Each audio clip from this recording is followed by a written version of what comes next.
Friends అందరు బాగున్నారా? నేను బాగున్నాను. ఈరోజు మా ఇంట్లో చింతపండు పులుపు ఎగ్ ఉల్లిపాయ కర్రీ వండుతున్నాను. చాలా టేస్టీగా ఉంటుంది. మీకు కూడా నచ్చితే తప్పకుండా ఈ వీడియో ట్రై చేయండి. ఫస్ట్ ఆనియన్స్ వేసుకొని ఫ్రై చేస్తున్నాను. ఇంకా ఫ్రై అవుతున్నాయండి. కరివేపాకు పచ్చిమిరపకాయ వేసాను.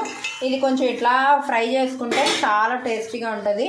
ఇదిగోండి చింతపండు పులుపు, ఇదిగోండి ఎగ్స్. ఇప్పుడు దీన్ని ఎలా చేయాలో ప్రాసెస్ తెలుసుకున్నాం. ఈ మధ్యలో ఉల్లిపాయ వేగుతున్నది కనుక సిమ్లో పెట్టుకొని కొంచెం వేసుకుందాం. ఫ్రెండ్స్ ఉల్లిపాయలు వేగిపోయి ఇప్పుడు దీంట్లో సాల్ట్ వేసుకుందాం. ఎప్పట్లాగే నేను చెప్పేదంటే నేను కొంచెం కారం వేసుకుంటాను. మీకు ఎక్కువ కారం కావాలంటే ఎక్కువ కారం వేసుకోండి. 1 స్పూన్నర కారం వేసుకోవచ్చు. నేను తక్కువ వేసుకుంటాను, 1 స్పూన్ వేసుకుంటాను అంతే. ఇదిగోండి పసుపు. ఇప్పుడు హాయ్ ఫ్రెండ్స్, ఎగ్స్ వేస్తాను. ఇప్పుడు చింతపండు పులుపు వేసుకుంటున్నాను. దీన్ని ఒక 10 ఎగ్ ఉల్లిపాయ